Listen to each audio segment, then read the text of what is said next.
Chers frères et sœurs en Christ, soyons les bienvenus à la méditation de la parole de Dieu de ce troisième dimanche du temps de carême de l'année C.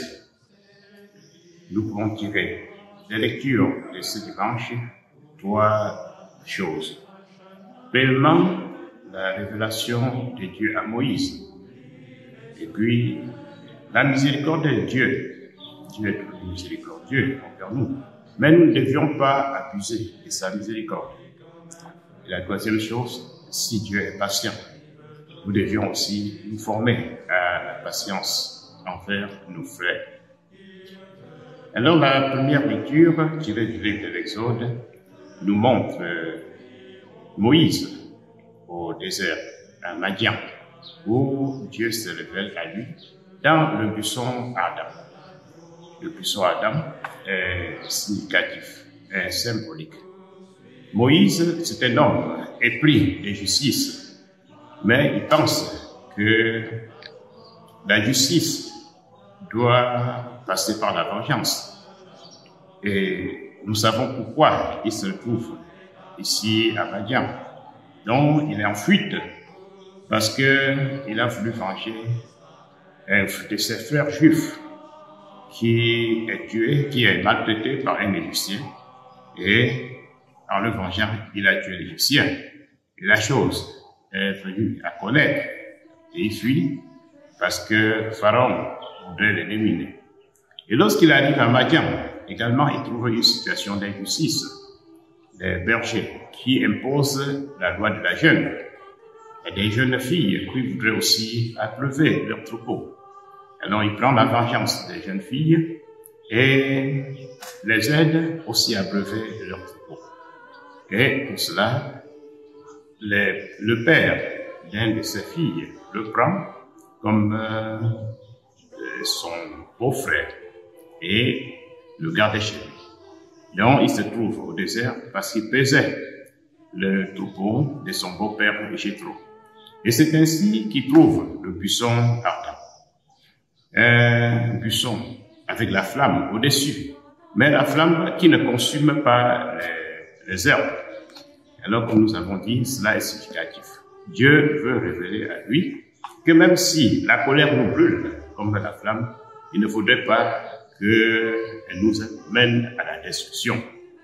Alors il s'approche de cette flamme et entend la voix de Dieu qui l'appelle et lui dit « Porte tes sandales ». Car tu es dans un lieu sacré. Et il veut savoir qui lui parle. Et Dieu lui donne son nom.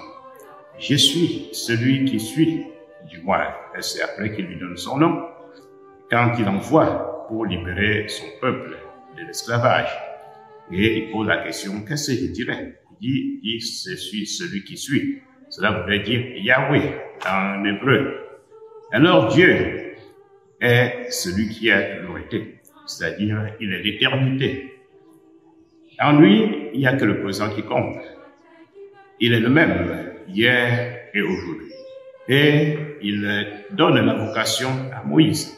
Il l'envoie pour libérer son peuple.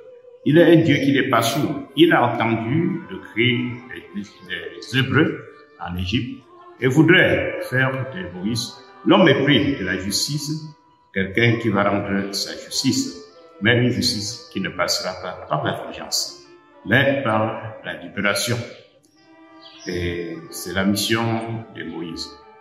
Et dans la deuxième lecture, Saint Paul dit aux Corinthiens et à nous que Dieu est miséricordieux, mais nous ne devions pas abuser de sa miséricorde. La communauté de Corinthe situe ses problèmes déjà dès le début.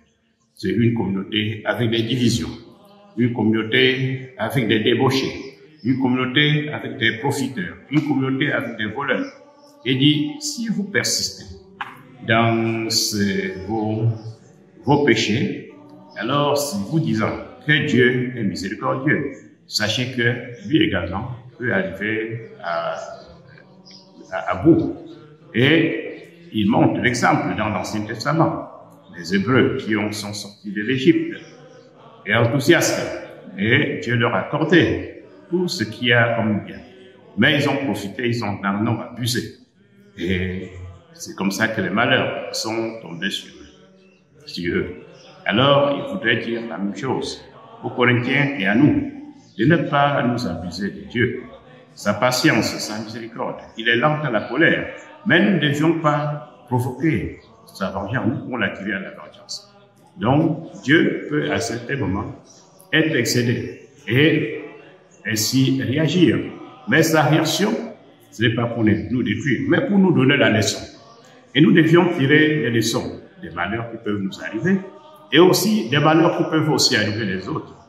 Alors, le apôtre dit, cela leur est arrivé pour que nous aussi, nous sachions que quand nous nous abusons, alors cela peut attirer aussi la colère de Dieu. Et dans l'Évangile, nous avons également affaire à la patience de Dieu. Alors, la parabole du figuier qui ne produit pas, et le propriétaire est dépassé et dit à son métayer, alors qu'il faut l'arracher, à quoi ça sert de cultiver un arbre qui ne produit pas de fruits. Donc directement, cet arbre c'est nous. Alors c'est le Père. Mais le Christ prend notre défense. Non, laissez-les. Le temps que je bêche autour et que je mets du fumier, peut-être qu'à l'avenir, alors Christ nous donne toujours une ultime chance. Dieu est toujours patient, miséricordieux. Et nous invite aussi à être patients, car nous aussi, quelquefois, quand nous jouons nos frères, nous voulons prendre toujours des décisions sans appel. Alors soyons patients, alors prions, faisons tout pour que la conversion des autres. Et également, le Christ, il y a une situation bien avant cela. Alors, des Juifs qui accusent, n'est-ce pas, des personnes victimes, soit que ce sont eux-mêmes qui sont à l'origine de leur propre, du mal qui leur arrive, qu'il s'agit du mal métaphysique, ou que ce sont les leurs, dont nous connaissons bien le proverbe, qui dit les pères ont mangé les réserves vertes et les dents des enfants en sont lassées. Dont les cultures comme les nôtres africaines qui croient parfois au fatalisme. Donc quand quelque chose arrive, on cherche les causes. Et les causes peuvent être dans la personne, on appelle la personne. S'il est arrivé cette chose, c'est parce qu'il a violé un interdit, ou bien parce que ses parents ont violé cet interdit. Un peu comme l'aveugle, on dit il est devenu aveugle à cause de lui-même ou à cause de ses parents. Et donc il dit ni ses parents. Pour nous dire qu'il y a des souffrances innocentes, comme la souffrance des Job, par exemple. Alors que nous ne devions pas toujours accuser les autres. Oui, certes, les souffrances peuvent résulter des causes, mais les causes nous devions chercher non pas dans la fatalité, mais aussi dans les choses elles-mêmes. Les causes peuvent être à cause de la défaillance technique, comme la chute de la tour du Sidéo qui a tué les gens. Mais ça peut être aussi à cause de la méchanceté des hommes. C'est pas parce que ces hommes ont péché ou bien ont plus péché que nous, qui méritent. Alors la situation aujourd'hui des Palestiniens, des zones de guerre, tous nos frères qui meurent au nord, au sud, dans le nord-ouest et dans le sud-ouest, est-ce que nous pouvons dire qu'ils sont cause de leur mort? Non, c'est à cause de la méchanceté des hommes. La même chose avec ces Galiléens qui ont été tués. Donc sans doute, il se trouve parmi eux des zélotes qui critiquent la colonisation. Nous connaissons tous nos héros, nos nationalistes, que certains ont voulu amputer leur faute à eux-mêmes, alors qui ont voulu défendre. Donc c'était la même chose. Les Romains colonisaient et certains défendaient leur nationalité. Les nationalistes, comme il en existe partout, voulaient mettre fin à la colonisation. Mais ça heurtait le colon.